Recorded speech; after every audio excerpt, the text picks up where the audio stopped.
हाँ, hello everyone. बेटा एक सेशन या एक बात जो मैं आपसे करना चाह रहा था। बहुत सारे बच्चे कनेक्ट हैं संकल्प भारत से, हम लोगों से, हमारी टीम से।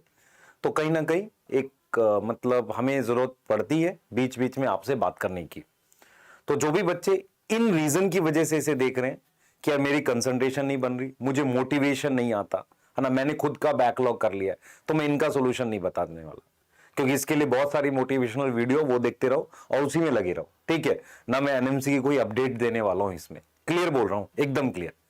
मैं क्या करने वाला हूं, मैं आपको एकदम जगाने वाला हूं कि यार अब अभी आप खड़े कहां हो, आप अक्टूबर में हो। ठीक है, अक्टूबर में हो, अक्टूबर के लास्ट में हो, कितना टाइम बचा है, कैसे करना है, क्योंकि बहुत मतलब ऐसी चीजें नहीं बोलूंगा मैं कि यार ये घंटे पढ़ ये कर, मैं तेरे को सीधे तेरे को आईना दिखाऊंगा, एक बार समझ लियो और अपने हिसाब से वे डिसाइड करियो। क्लियर है, क्योंकि ये काम हम कब करते थे, ऑफलाइन सेंटर्स में हम बैचेस में बात करते थे, बच्चों से बाहर बात करते थे, पर क्योंकि आप कैमरे के पीछे हो तो मुझे आपको इस तरीके से बात करनी पड़ेगी। तो ठीक है, ये मुझे जो समझ में आता है। अब मेरी बात ध्यान से सुनना। अगर मैं आपसे कहूं कि आपने कब पढ़ना स्टार्ट किया था, काफी सारे बच्चों ने मई में स्टार्ट कर दिया था जैसे नीट का एग्जाम हुआ, कुछ ने उसके बाद किया और कुछ अभी कर रहे होंगे, और हो सकता है कुछ अभी के बाद भी करें। क्या इस बात से फर्क पड़ेगा कि आपने स्टार्ट कब किया? क्योंकि एग्जाम तो आपका बेटा इसको फिक्स है। ठीक है, स्टार्ट कब किया इस बात का सिर्फ इतना फर्क पड़ सकता है कि किसी ने थोड़ा ज्यादा पढ़ लिया होगा, कम पढ़ लिया होगा, लेकिन एग्जाम की डेट फिक्स है ना, इसमें तो कोई चेंज नहीं होने वाला। तो हम ये आपसे पूछें कि यार आपने लेट स्टार्ट किया, अब स्टार्ट किया, उस बात का कोई मतलब नहीं है। ठीक है, तो हम सीधी बात करेंगे इसके लिए क्या करना है आपको, क्लियर है, सिर्फ इसी पे बात करेंगे। ठीक है, तो मेरे हिसाब से जैसे आपने स्टार्ट किया, कुछ बच्चे हो सकता है स्लो स्लो पढ़ रहे होंगे अभी तक, है ना, दिन भर लेक्चर देखना, डीपीपी बनाना बढ़िया चल रहा होगा, कुछ का अच्छा भी चल रहा है, मैं ऐसा नहीं कह सकता सबका खराब चल रहा है, कुछ थोड़े से पीछे रह गए होंगे बैकलॉग में। पर अब क्या करना है ये अपने दिमाग में लाओ, मतलब आपको यहां से आगे का रास्ता कैसे तय करना है।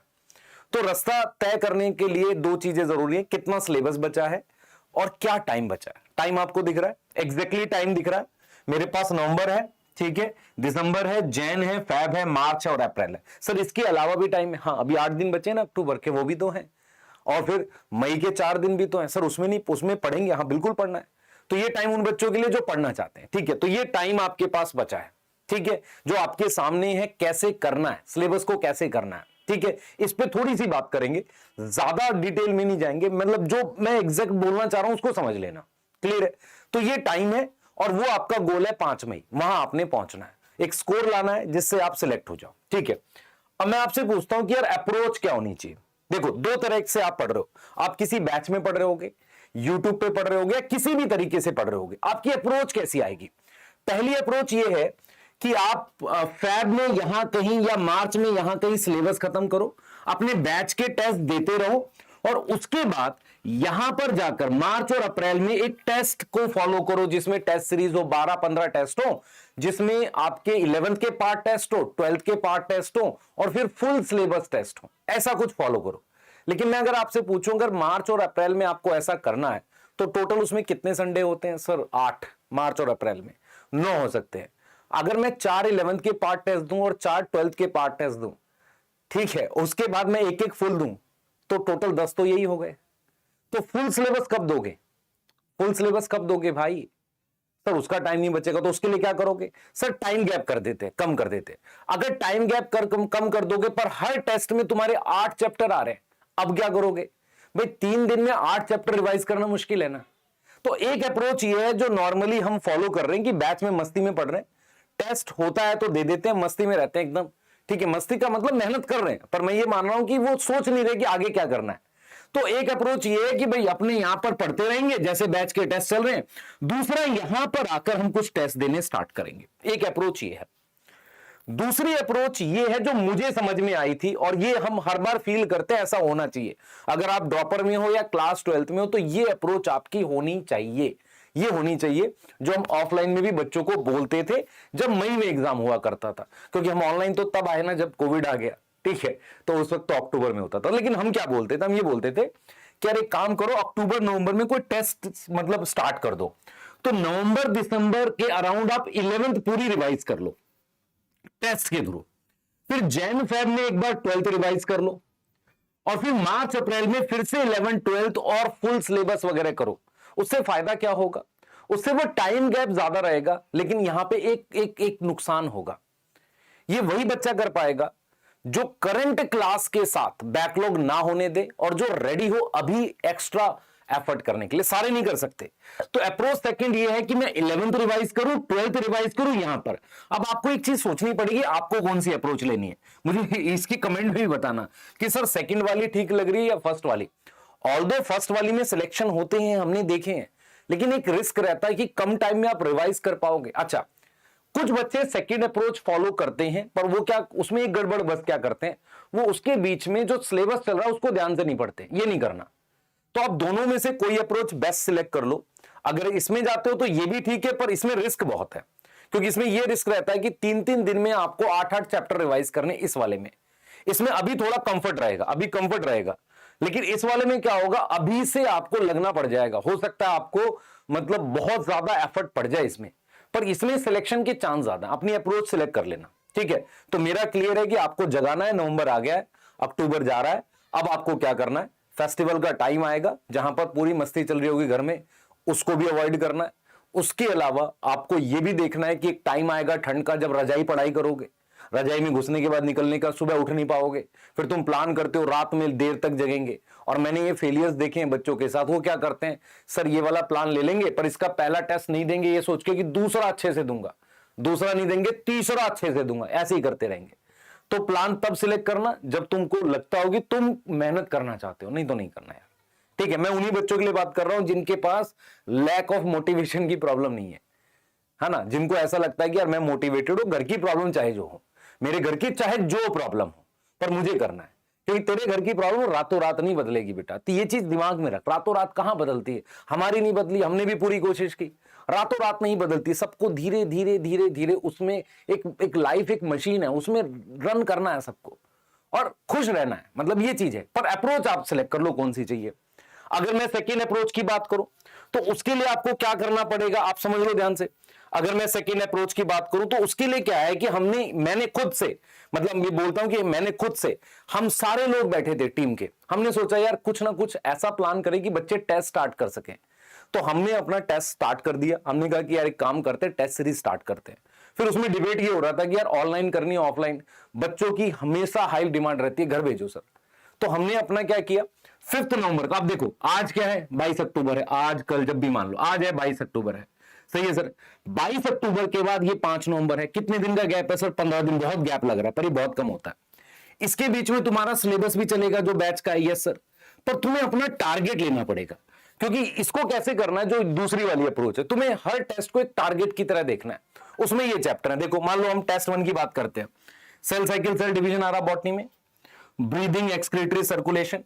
टोटल अगर मैं देख पा रहा हूं लगभग 8 9 10 चैप्टर है। अगर ये 10 चैप्टर तुम्हें 15 दिन में करने हैं करंट सिलेबस के साथ, मुश्किल काम है यस, पर तुम्हें इसके लिए प्लान करना पड़ेगा। तुम्हें डेली 2-3 घंटे इसके लिए अलग से निकालने पड़ेंगे। और कई बार क्या होगा, 2-3 घंटे में सिलेबस होगा नहीं, फिर भी कोशिश करनी है। जो कर पाएगा वही जीतेगा। मान लो अगर तुम ये नहीं करते हो तो तुम कुछ कर भी तो नहीं रहे, समझ में आ रहा है। टेस्ट जरूर देना है, पूरा एफर्ट करना है, पूरा सिलेबस रिवाइज करना। तो इसीलिए क्या करना है, इसको डे 0 पे सेट कर देना है।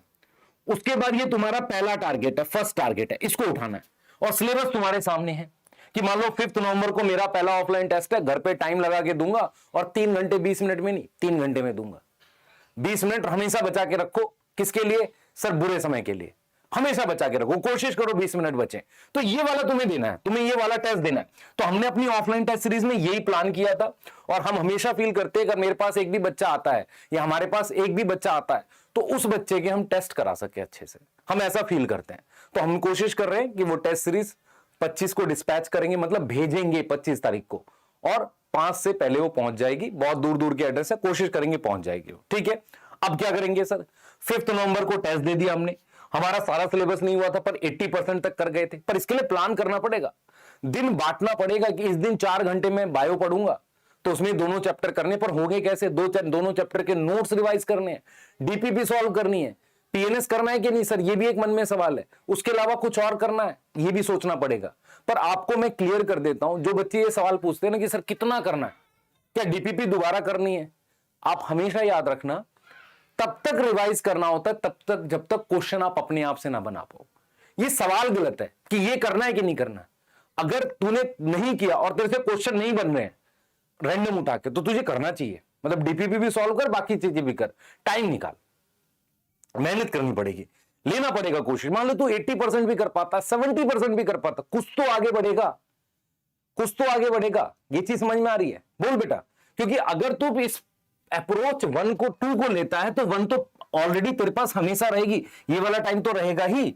क्लियर है? तो तुझे ये छोटा सा टारगेट उठा लेना है। फिजिक्स में तुझे पता है बेसिक मैथ, ये मोशन है, काइनेमेटिक्स है, मोल कॉन्सेप्ट, पीरियोडिक एटॉमी, ये उठाना पड़ेगा। ठीक है, अब क्या हुआ भाई, 5 नवंबर को अपने ने टेस्ट दिया, 5 नवंबर को उसकी क्या करी, टेस्ट की एनालिसिस कर ली, जो उसमें सबने दे दिया। अब क्या हुआ, 5 में हो सकता है 300 नंबर आ जाए, पर तूने टेस्ट तो दिया, कुछ टॉपिक तो पढ़ा, घबराना नहीं है। टेस्ट की एनालिसिस करनी है, एक वीक टॉपिक की कॉपी बना लेनी है, उसको 3 हिस्से में डिवाइड करना, फिजिक्स, बॉटनी, जूलॉजी, या 4 हिस्से में, केमिस्ट्री 4 हिस्से में, उसमें वो वीक टॉपिक लिख देने और फिर जैसे जैसे टाइम मिले उसको पढ़ते रहना है। यस, पर इसके साथ तेरा अगला टारगेट भी स्टार्ट हो जाएगा। अब 5th के बाद अपने पास ये वाला जो है 5 नवंबर के बाद 19 नवंबर को जो टेस्ट है उसका ये टारगेट है। तो इस तरीके से तुझे क्या करना है, अपनी डेट्स लिख लेनी है। और अगर तू ध्यान से देख, हम सारे 11th के टेस्ट 3 दिसंबर तक खत्म कर रहे होंगे।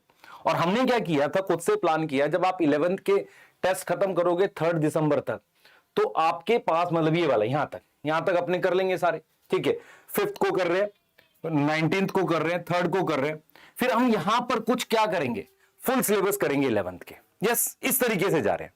तो हमने कैसे प्लान किया कि 4 11th के पार्ट टेस्ट, 2 11th के फुल सिलेबस, और उसमें भी गैप दिया है। यस, तो मुझे ऐसा लग रहा है कि मैं जैन तक ना 11th पूरी रिवाइज कर लूंगा।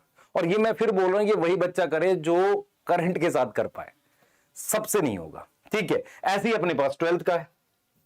तो मेरे से अगर पूछोगे ये 12th ऐसे जाएगी, मान लो 21 जनवरी को पहला 12th का, और ये हमने कोशिश किया था कि सबके साथ कर दें, मतलब सबके साथ सिंक कर दे। ज्यादातर ऑफलाइन कोचिंग में मान लो 10th मार्च तक वो सिलेबस करा देंगे, किसका, पूरे 12th का। उसके बाद 12th का फुल एक होगा, फिर होगा, उसके बाद आपके क्या होंगे, फुल सिलेबस टेस्ट 31 मार्च से। अगर आप पहले रेडी हो तो पहले दे सकते हो। तो एक प्लानर आपको फॉलो करना पड़ेगा। अब ये आप देख सकते हो अप्रोच 1 या अप्रोच 2, मैं बार बार बोल रहा हूं, टेस्ट अगर आपके पास पहले से हैं उनको यूज कर लो, कोई दिक्कत नहीं है। पॉइंट ये है कि आपको प्लानर फॉलो करना पड़ेगा। और हमने मतलब टेस्ट का जो प्लानर था, मतलब टीम बैठ के ऐसे डिस्कस कर रही थी कि यार हमारा बच्चा हो सकता है किसी ऑफलाइन कोचिंग से आया हो, या हो सकता है किसी और प्लेटफॉर्म का बच्चा भी हमारे साथ जुड़ के टेस्ट देना चाहता हो। तो सही तरीका क्या है बता, प्लानर ऐसा होना चाहिए कि जैन के आसपास 11 दे ले वो पूरा, और मार्च के आसपास एंड तक वो कम से कम 12th पूरा दे ले, या 10th मार्च तक 12th दे ले। उसके बाद 12th के फुल सिलेबस, और जो फुल सिलेबस टेस्ट है कम से कम 10 टेस्ट तो दे फुल सिलेबस के, कम से कम बता रहा हूं, और वो दे कैसे, OMR पे। क्लियर है? तो इस तरीके से बेटा अपने ने प्लान किया आपके लिए। और मैं बार बार बोल रहा हूं कि मैं इस वीडियो में कोई मोटिवेशन नहीं दे रहा, मैं प्योरली आपको यह समझा रहा हूं कि टाइम ये है कि आप कोई एक अप्रोच फॉलो करके अपना एफर्ट बढ़ा दो। सही तरीका क्या है कि आप सेकंड अप्रोच लो। रीजन मैं बता रहा हूं, क्योंकि हम हमेशा से बिलीव करते थे ऑफलाइन में भी कि टेस्ट जो है, जो बच्चे टेस्ट देना स्टार्ट कर देते हैं टाइमली, प्लानिंग करने लगते हैं, रिवीजन करने लगते हैं, उनको समझ में आता है कि वो फंस नहीं रहे हैं, वो कर जाएंगे लास्ट तक। यस, और फिर जब आपके पास ये टाइम बचेगा ना मार्च अप्रैल का, इसमें कम से कम 3-4 बार रिवाइज करना आपको सिलेबस। ठीक है, अब सर ये तो प्लान आपने बता दिया, आप क्या सपोर्ट करोगे? बेटा हम कैसे सपोर्ट करेंगे, जो भी बच्चे टेस्ट सीरीज में एनरोल हैं उनके घर तो जा ही रही है। हमने मतलब डिसाइड किया, कल बैठ के रात में मीटिंग हुई सब लोगों की, बैठे एकदम, और डिसाइड ये हुआ कि यार कुछ ना कुछ मटेरियल देते हैं बच्चों को। मतलब सर्वेश सर का कहना भी था कि यार देते हैं इस बात को, वीटी सर भी एग्री हो रहे थे, एमडी सर भी बोल रहे थे यार कोई ना कोई मटेरियल देते हैं। मतलब सब लोगों ने एग्री किया कि यार मटेरियल देते हैं कोई ना कोई। तो हमने प्लान किया कि जो एनबीटीएस का पहला 11th का पार्ट टेस्ट है उसका मटेरियल अपने आपको दे रहे होंगे। ठीक है, मटेरियल क्या दे रहे होंगे, कोई ना कोई क्वेश्चन प्रैक्टिस के लिए आपको दे देंगे। तो आपको इस वीडियो के लिंक में भी मतलब वो क्वेश्चंस जाओगे तो आपको मैं दिखा दूंगा कैसे मिलेगा। लेकिन मेरा पॉइंट सिर्फ आपको ये समझाने का है कि हमारा काम ये है कि आपको एक टेस्ट में डाल दें, मतलब एक मशीन में डाल दें कि अब यार आप तुम टेस्ट देने स्टार्ट करो, और वो जल्दी डाल दें, क्योंकि लास्ट में जाके थोड़ा डिले हो जाता है और आप क्या होते हैं, घबरा जाते हो, पैनिक कर जाते हो। और पैनिक नहीं करवाना आपको, मेन क्या है, पैनिक नहीं करवाना। तो उस तरीके से हम काम करना चाह रहे हैं, एक्चुअल में उस तरीके से हम चाह रहे हैं कि आपको मूव करा दें। तो आपको मतलब जिन बच्चों ने ये एसबी एनबीटीएस लिया हुआ है ना, उसमें हम लोग क्या करेंगे, मैं जैसे सोच रहा हूं कि डोपा डाल दूंगा मैं, एमडी सर हो सकता है बीएमएस डाल दें, पर उसके अलावा कुछ एक्स्ट्रा क्वेश्चंस भी हैं। जैसे अभी आज आप चेक करोगे तो आपको बॉटनी के कुछ क्वेश्चंस उसमें सेल साइकिल, सेल डिवीजन और सेल के मिल जाएंगे, तो वो मिल जाएगा आपको। हमने इस तरीके से किया है, जैसे आप जाओगे तो आपको संकल्प भारत में ऐसे एनबीटीएस का फोल्डर दिखेगा जिन बच्चों ने टेस्ट सीरीज ले रखी है, और उसके बाद इसमें आपको क्या दिख जाएगा, इसमें आपको एक एक्स्ट्रा रिवीजन मटेरियल की फॉर्म में हम वो आपको दे देंगे। ठीक है, अपना प्लान ये है कि जो टेस्ट दे रहा है ना उसको ये भी दे दें, ये मतलब रिवीजन मटेरियल भी, मतलब इस तरीके से उसको कुछ ना कुछ प्रोवाइड कर दें हर टेस्ट से पहले कि यार ये मटेरियल भी सॉल्व कर लेना। उसको लगता है कि यार सर हमने डीपीपी कर ली, पीएनएस कुछ और दे दो, या उसको लगता है कि सर एक बार हम लेक्चर देखने के बाद यही सॉल्व कर लें, ऐसा करके। ठीक है, तो एग्जैक्टली हम क्लियर हैं कि क्या करने वाले। मैं बार बार बोल रहा हूं, आपको खुद को थोड़ा सा प्रेशर में डालना पड़ेगा, किसके, एफर्ट के। टेंशन नहीं लेना खुद को, ऐसा नहीं कि नेगेटिव कर लो यार मैं कर ही नहीं पा रहा हूं। कुछ बच्चे क्या करेंगे, ट्राई करेंगे, नहीं होगा तो रुकने लगेंगे। टेस्ट नहीं छोड़ना यार, मैं बार बार बोल रहा हूं, टेस्ट नहीं छोड़ना। और हमने मतलब डिसाइड कर लिया, मैंने लास्ट बोला भी था सब लोगों के साथ कि यार अपने 25 के बाद जो फेज 1 है, फेज 1 मतलब जो 5 नवंबर को स्टार्ट हो रहा है एक तरीके से, उसका कोई एनरोलमेंट नहीं लेंगे उसके बाद। रीजन क्या है, क्योंकि घर नहीं पहुंचा पाएंगे। 5 नवंबर के लिए हम 25 लास्ट है, तब तक ही मतलब कर पाएंगे। और उसके बाद हमने जो मतलब प्लान भी किया आप लोगों के लिए कि यार आज जो टेस्ट है 22 अक्टूबर को फुल सिलेबस 12th का है, आप दे के देखो। सर तैयार नहीं है पर कम से कम ट्राई कर लो, ठीक है, सिर्फ ये सोचा है। तो मैं बिल्कुल क्लियर हूं कि आपको मैं क्या एग्जैक्टली समझाना चाह रहा हूं। मैं आपको ये समझाना चाह रहा हूं कि आपको ये मंथ प्लान करने पड़ेंगे। आप किसी तरह की मोटिवेशन की आपको जरूरत नहीं पड़नी चाहिए, किसी तरह का लैग नहीं होना चाहिए। अगर आप पूरी तरीके से रेडी हो कि नहीं सिलेक्ट होना है तो एक प्रॉपर प्लान के साथ जा रहे हैं। ठीक है, प्लान हमने किया है, जानबूझ के किया है। रीजन है क्योंकि आप खुद से प्लान करोगे कुछ उल्टा सीधा प्लान करते हो, हमने आपके लिए प्लान किया। पूरा एफर्ट करो, सिलेक्ट होना है आपने। और मैं ये मतलब मानता हूं कि और भी कुछ प्रॉब्लम्स हैं जो बच्चे हमारे पास भेज रहे हैं, उसका एक बड़ा सोल्यूशन लेके आने वाले हैं। वो प्रॉब्लम्स क्या हैं मैं बताऊंगा, आपसे डिस्कस भी करूंगा। लेकिन हमारी टीम बैठ के जब डिस्कस करती है, बैठते हैं सारे लोग, सोचते हैं कि क्या और कर सकते हैं, तो हम इस तरह के सॉल्यूशंस लाते हैं कि यार ये किया जाए और ये आपको फायदा पहुंचाएगा। ठीक है, तो मिलते हैं बेटा, आज टेस्ट दो सारे। अगर आपको ऐप पे मिल जाएगा फ्री सेक्शन में, लिंक भी दे रखा होगा इस वीडियो में, टेस्ट का लिंक होगा। जिसको सिलेबस नहीं पता, मतलब सिलेबस क्या है, उसका लिंक भी मिल जाएगा, और आपको टेस्ट सीरीज का भी लिंक मिल जाएगा किस तरीके से आपको देना है। ठीक है, ये सारे लिंक आपको इस वीडियो के डिस्क्रिप्शन में मिल जाएंगे। तो प्लीज मेहनत करो, थोड़ा सा एफर्ट अब बढ़ाने का टाइम आ गया। ठीक है बेटा, मिलते हैं, बाय।